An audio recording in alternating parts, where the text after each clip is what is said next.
হযরত ওমর একদিন তিনি হেঁটে কোথাও যাচ্ছিলেন। কিছু দূর যাওয়ার পরেই দেখলেন এক বৃদ্ধাকে। বৃদ্ধা কি যেন বিড়বিড় করছে। হযরত ওমর তার কাছে গেলেন, তার খোঁজ খবর নিলেন, জিজ্ঞাসা করলেন, আচ্ছা বুড়িমা, খলিফা ওমর সম্পর্কে তোমার ধারণা কি? বুড়ি হযরত ওমরকে আগে কখনো দেখেনি, তাই তাকে সে চিনতে পারেনি। বুড়ি হযরত ওমরের কথা শুনে কিছুটা বিরক্ত হলো, বলল, ওমর টোমর দিয়ে আমি কি করব? আমার কি এমন ঠেকা পড়লো যে আমার তার খবর নিতে হবে? নিজের চিন্তায় বাঁচি না। বুড়ির কথায় ছিল রাগ আর অসন্তোষের ছাপ।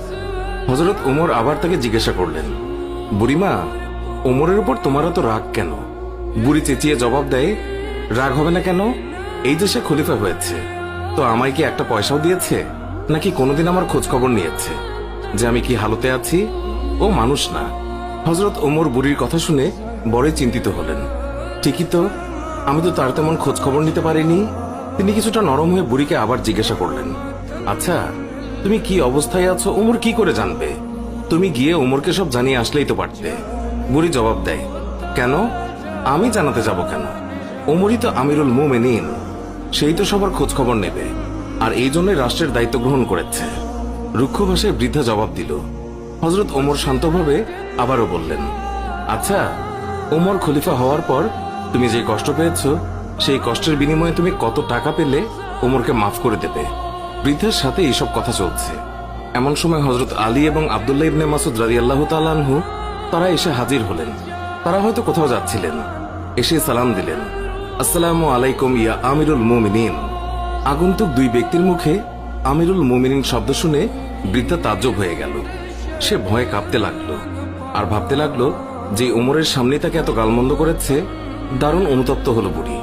হযরত ওমর বৃদ্ধাকে সান্ত্বনা দিলেন আর বৃদ্ধার হাতে 25টি স্বর্ণ মুদ্রা দিয়ে বললেন, বুড়িমা, তুমি এই চামড়ায় লিখে দাও যে কিয়ামতের দিন ওমরের কাছে আমার কোনো দাবি নেই। বৃদ্ধা তখন তাই করল। চামড়ার উপরে তা লিখে দিল বৃদ্ধা, আর হযরত আলী রাদিয়াল্লাহু তাআলা আনহু সাক্ষী হিসেবে তার উপরে দস্তখত করলেন। হযরত ওমর রাদিয়াল্লাহু তাআলা আনহু মুহাম্মদুর রাসূলুল্লাহ সাল্লাল্লাহু আলাইহি ওয়াসাল্লামকে অনুসরণ করে তালি লাগানো জামা পরতেন। যখন তিনি মুসলমানদের প্রাণকেন্দ্র বায়তুল মুকাদ্দাস জয় করার জন্য বের হচ্ছিলেন, সেই সময় তার পরিহিত জামায় 17টি তালি লাগানো ছিল।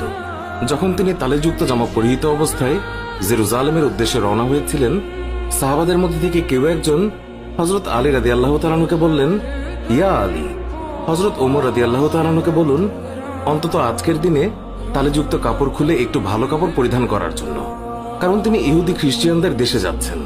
তারা হয়তো আমিরুল মুমিনিনকে দেখে বিরূপ মন্তব্য করতে পারে। তারা তিরস্কার করে বলতে পারে,